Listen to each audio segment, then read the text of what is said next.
How's everyone going? Thought I'd have a chat to you about what possibly might be something coming up in the near future, especially for these people who are panic buying.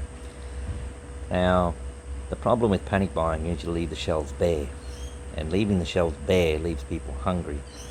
Those hungry people, if they get too hungry, will be looking for a source of food. Now, if you think for a moment that if you panic buy and stock up big in your house, that you're not making your family a target, you're mistaken. When people get super hungry, those people who have got the stocks are in very serious danger. The idea of having guard dogs is irrelevant. Guard dogs can be taken out in 60 seconds and they won't be a problem anymore. And you take the guard dog out today, you hit the house tomorrow. So guard dogs aren't an issue. Locks on your houses, they can be done in under 12 seconds. So your front door will be unlocked within 12 seconds of them gaining access to your property, and then you could put your family at risk. Now, those of you who have firearms, well, good luck using them. Ammunition's in a safe and locked, guns in a safe and locked. By the time they've gained access to your house, they've already got control. So you're not going to be able to access them.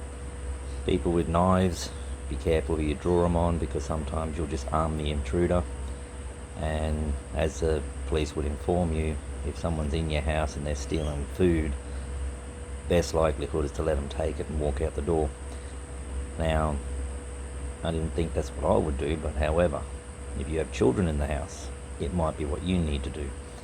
So for those of you who have panic buy, and if things do get dire, as all you panic buyers seem to think it's going to be, all you're doing is opening your family up to high risk of an invasion to your property, because you're taking all the food off the shelves and then you're leaving people hungry, and hungry people get desperate, and desperate people do desperate things.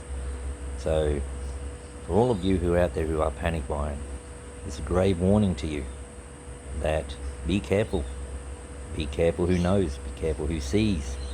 I was talking to someone the other day, they said, the house next door just had 2 big freezers delivered to their house. Those 2 big freezers being delivered sign only one thing: when things get desperate, that house is a target.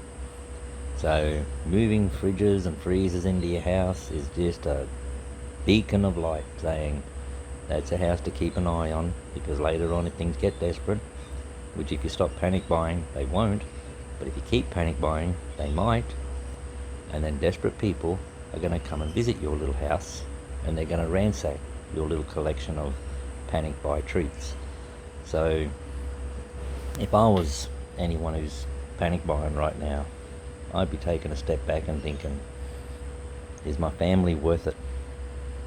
Is it really worth panic buying, having the stocks on your property that people are going to smell when you're cooking, people are going to see when you load your car up? And it's not hard to find where you live.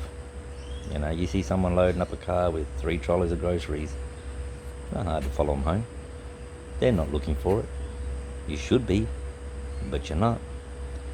And then when you unload it into your house, it just lets everybody know, this is where I've got to go if I get hungry.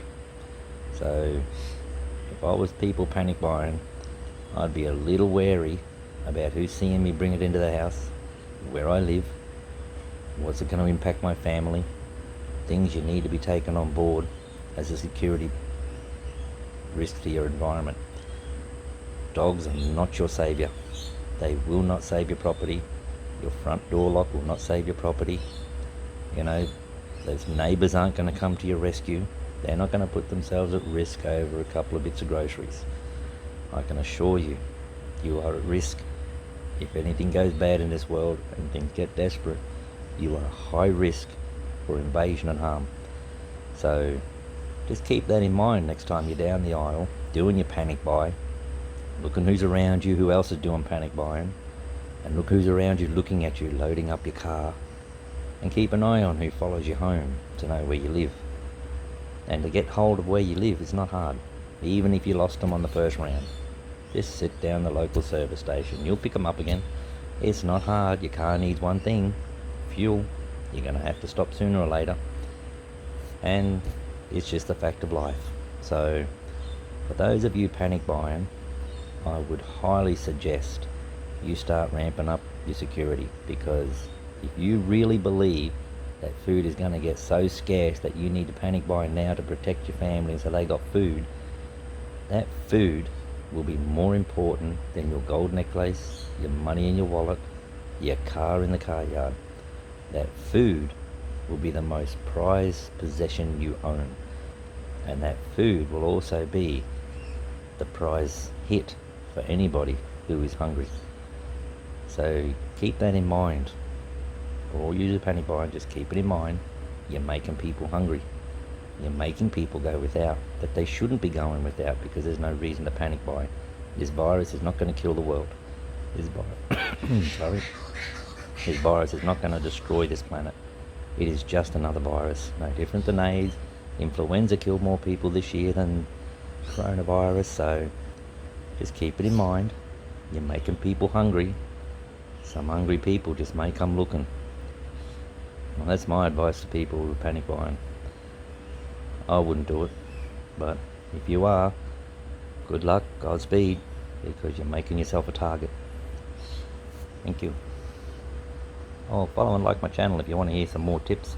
If you want to know tactics on how to prevent people from stealing your product, well, hit me up and I'll let you know some tactics on how to protect your source of food that you've gone through so much effort to obtain.